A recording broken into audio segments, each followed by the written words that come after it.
అయోధ్యలో రామాలయ ప్రారంభోత్సవాన్ని అంగరంగ వైభవంగా నిర్వహించేందుకు పూర్తి స్థాయిలో సన్నాహాలు జరుగుతున్నాయి. నేటి నుంచి రామాలయ ప్రారంభోత్సవం, ప్రాణ ప్రతిష్టకు సంబంధించిన కార్యక్రమాలు ప్రారంభం కానున్నాయి. జనవరి 22న ఆలయాన్ని ప్రారంభించనున్నారు. ఆలయ ట్రస్ట్ 7,000 మందికి పైగా అతిథుల్ని రామమందిర వేడుకకు ఆహ్వానించింది.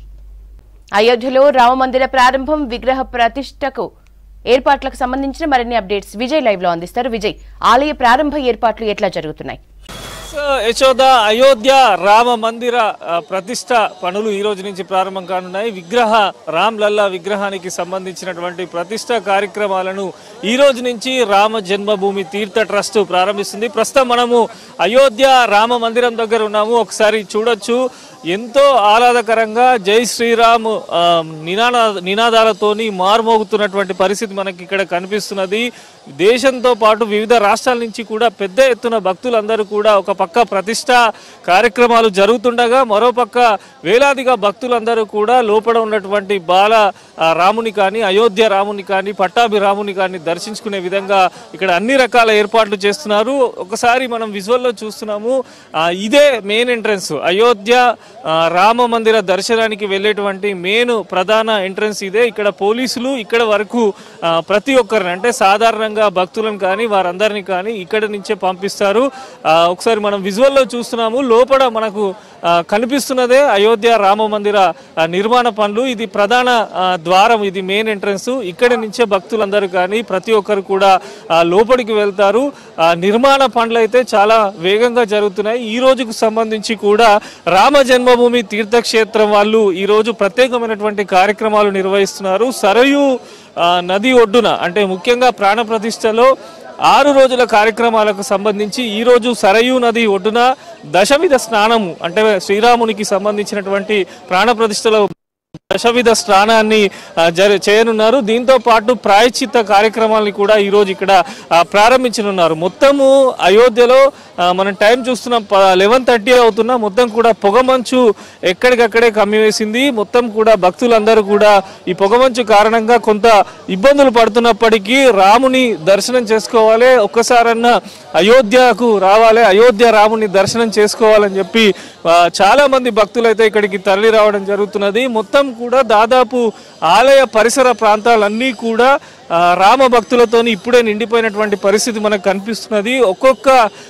ఏదైతే రామ మందిర నిర్మాణంలో ప్రధానంగా మనం చూసుకున్నట్టయితే ప్రతి ఒక్క నిర్మాణం కూడా ఒక ఆధ్యాత్మిక, ఒక హిందుత్వ భావన ఉట్టిపడే విధంగా రామ మందిర నిర్మాణం అనేది జరుగుతూ ఉన్నది. ఈ రోజు నుంచి కార్యక్రమాలు ప్రారంభమైనాయి కనుక రేపటి నుంచి మరిన్ని ఆంక్షలు కూడా ఇక్కడ అమలు చేయనున్నట్టు పోలీసులు కూడా చెప్తున్నారు. మొత్తం కూడా అద్భుతమైన నాగర శైలిలో ఆలయ నిర్మాణం జరుగుతున్నది. ఆలయం మొత్తం కూడా 380 అడుగుల పొడవు ఉంటుంది, 250 అడుగుల వెడల్పు ఉంటుంది, 161 అడుగుల ఎత్తు ఉంటుంది. సో మందిరానికి సంబంధించి 3 అంతస్తులలో రామ మందిర ఆలయ నిర్మాణం జరుగుతున్నది. ప్రతి అంతస్తు కూడా 20 అడుగుల ఎత్తులో మనకు కనిపిస్తుంది. మొత్తం కూడా 392 స్తంభాలను నిర్మిస్తున్నారు. వీటితో పాటు 44 ద్వారాలు ఉన్నాయి. అంటే కనీ విని ఎరగని రీతిలో అయోధ్య రామ మందిర ఆలయ నిర్మాణం జరుగుతున్నది. మనం చూస్తున్నాము, భక్తులందరూ కూడా జై శ్రీరామ్ అనే నినాదంతో ఇక్కడ పెద్ద సంఖ్యలో చేరుకున్నారు.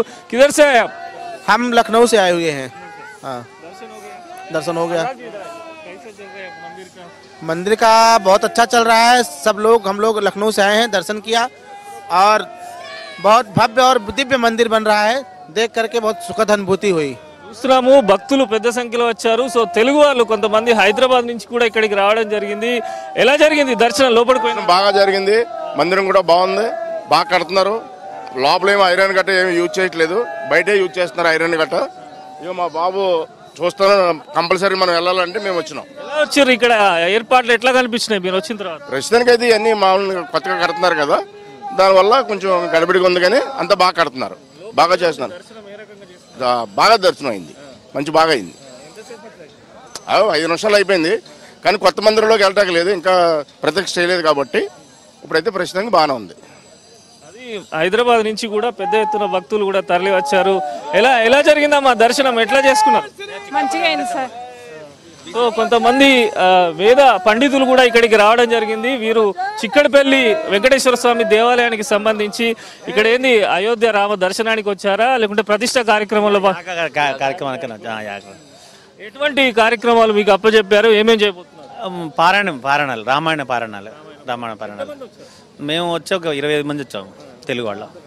ఎట్లా ఉంది అకామిడేషన్ కానీ ఇక్కడ ఏర్పాటు? చాలా బాగా. అంటే అయోధ్య రామ మందిరం వాస్తవానికి దర్శనం చేసుకోవడమే ఒక భాగ్యంగా భావిస్తారు. అలాంటిది ఈ కార్యక్రమంలో పాల్గొంటున్నారు. ఎట్లా వచ్చింది ఆహ్వానము? ఋత్వికులకు సంబంధించి ఏ రకంగా ఉంది?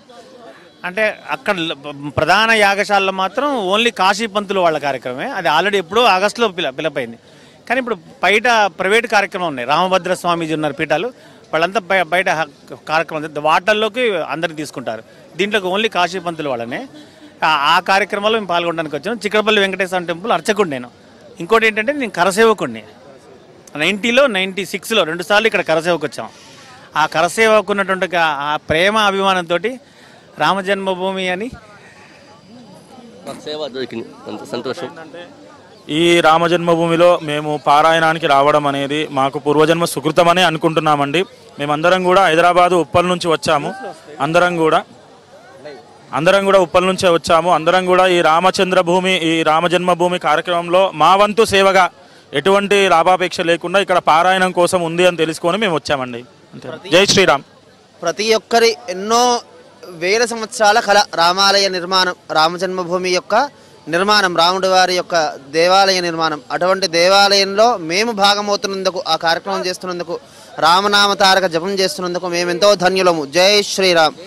రాజా అది చూస్తున్నాము. మన అందరం కూడా మన హైదరాబాద్ సంబంధించి ముఖ్యంగా రామ మందిర నిర్మాణంలో తెలుగు వారి యొక్క పాత్ర చాలా కీలకం. మనం ఒకసారి చూడొచ్చు, చిక్కడపల్లి వెంకటేశ్వర స్వామి దేవాలయానికి సంబంధించినటువంటి అర్చకులు ఇక్కడ యాగంలో ప్రత్యేకంగా పాల్గొంటున్నారు. వారు అదృష్టంగా భావిస్తున్నారు.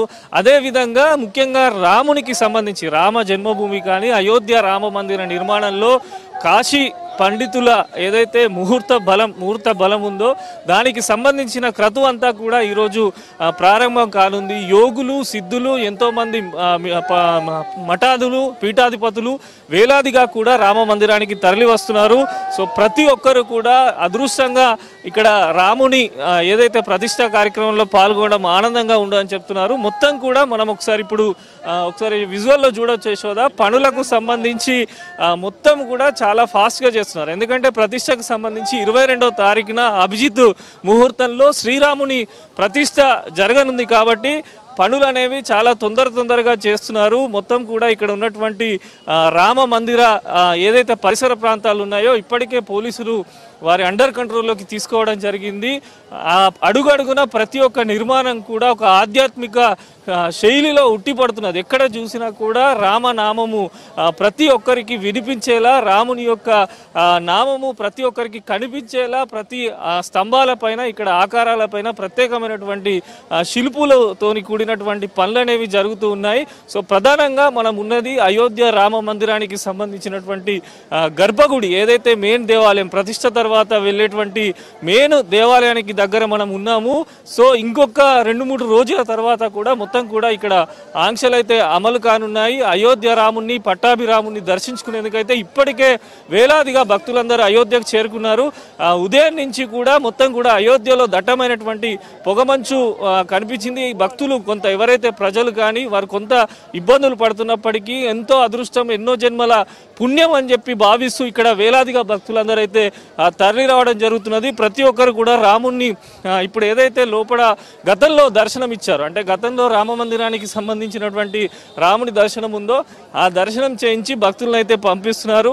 సో ఇక్కడ పరిసర ప్రాంతాల్లో మనం ఒకసారి చూస్తే ఇక్కడ ఉన్నటువంటి మనం చూస్తున్నాము మహర్షి వాల్మీకి, అదేవిధంగా వశిష్ఠ మహర్షి, విశ్వామిత్ర మహర్షి, అగస్త్య మహర్షి వీరికి సంబంధించినటువంటి ఆలయ నిర్మాణ పనులన్నీ కూడా ఇక్కడ జరుగుతున్నాయి. ఇప్పుడు ప్రధానంగా మనం విజువల్లో చూస్తున్నాము అహల్యదేవి మందిరాలు కానీ, వశిష్ఠ, విశ్వామిత్ర, వాల్మీకి మహర్షులకు సంబంధించినటువంటి ఆలయ నిర్మాణాలు వీరు మహర్షులు వాల్మీకి రామాయణానికి సంబంధించి కూడా మనం చూసాము. దానికి అనుగుణంగానే వాల్మీకి రామాయణంలో ఏదైతే రచించాడో దానికి అనుగుణంగానే ఆలయ ప్రామాణికలు కానీ ఆలయ నిర్మాణానికి సంబంధించినటువంటి పనులు చేస్తున్నారు. ముఖ్యంగా అయోధ్య పురవిధులు మనం చూసుకున్నట్టయితే మొత్తం కూడా ప్రత్యేకమైనటువంటి చెట్లను పెట్టారు. అంటే వాల్మీకి రామాయణంలో రాసినటువంటి వృక్షాలను, ఔషధ వృక్షాలను, ఆయుర్వేద చెట్లకు సంబంధించి కూడా ఇక్కడికి తీసుకురావడం జరుగుతున్నది. సో ఈ రోజు క్రతువుకు సంబంధించి అయితే ముఖ్యంగా ప్రాయశ్చిత్త కార్యక్రమాలు చేస్తారు. సో చాలామంది తెలుగు సంబంధించి హైదరాబాద్ కానీ మిగతా ప్రాంతాల నుంచి వచ్చారు, కర్నూలు నుంచి వస్తున్నారు. ఇక్కడ దర్శనానికి వచ్చారా? ఎలా దర్శనానికి వచ్చినామండి. మేము శుక్రవారం రోజు వచ్చాము. ట్రైన్లు ఫెసిలిటీ లేకపోవడం వల్ల కాన్పూర్లో 2 రోజులు ఎదురు చూసాము. కానీ చివరికి బస్ ద్వారా ఇక్కడ చేరుకున్నాము. చాలా ప్రశాంతమైన వాతావరణం, ఇది దర్శనం అయిందండి. ఇప్పుడే చాలా మంచిగా ఉంది. దేవాలయం నిర్మాణం ఇంకా ఇంత రాత్రి పగలు నిన్న రాత్రి చేరుకున్నాం కాబట్టి అంతా చూస్తున్నాము. అంతా రెస్ట్ లేకుండా చాలా వేల మంది కూలీలు ఇక్కడ చేస్తున్నారు. జై శ్రీరామ్. ఇంత తొందరగా సక్సెస్. జై శ్రీరామ్. అది ఎక్కడ చూసినా మనము చూస్తున్నాము, రామ భక్తులు రామదండులాగా ఇక్కడికి కదిలి వస్తున్నటువంటి పరిస్థితి మనకు కనిపిస్తున్నది. మొత్తం మీద అయోధ్య ప్రాణ ప్రతిష్ఠ కార్యక్రమంలో వేలాదిగా భక్తులతో పాటు సిద్ధయోగులు, మహర్షులు, అదేవిధంగా వేద పండితులు ప్రతి ఒక్కరు కూడా పాల్గొనే విధంగా ఏర్పాట్లను అయితే చేశారు. సో అయోధ్య రామ మందిరానికి సంబంధించి అన్ని పనులు కూడా పూర్తవుతున్నాయి. ఈ రోజు నుంచి ప్రతిష్ఠా కార్యక్రమాలు ప్రారంభమయ్యాయి. రేపు కలశాలకు సంబంధించినటువంటి ఊరేగింపు ఉంటుంది. ఏదైతే సరయూ నదికి సంబంధించినటువంటి జలాలను తీసుకొచ్చి రామునికి ప్రాణ ప్రతిష్టలో భాగంగా కలశాలకు సంబంధించి ప్రత్యేకమైనటువంటి అభిషేక కార్యక్రమాలు చేస్తారు. దాదాపు 6 రోజుల పాటు కన్నుల పండుగగా రామునికి సంబంధించినటువంటి విగ్రహ ప్రతిష్ట ఏదైతే ఉందో దాని పనులు అయితే చేయనున్నారు. ఇప్పటికే పలువురు అందరూ కూడా ఇక్కడికి చేరుకోవడం జరిగింది. మొత్తం కూడా రామ మందిర నిర్మాణంలో భాగస్వామ్యమైన కరసేవకులు కానీ, విహెచ్పి కానీ, బజరంగ్ దళ్ కానీ అందరూ ప్రముఖులందరూ కూడా ఇప్పటికీ అయోధ్యకు చేరుకున్నటువంటి పరిస్థితి అయితే మనకి ఇక్కడ కనిపిస్తున్నది. యశోద. Thank you Vijay.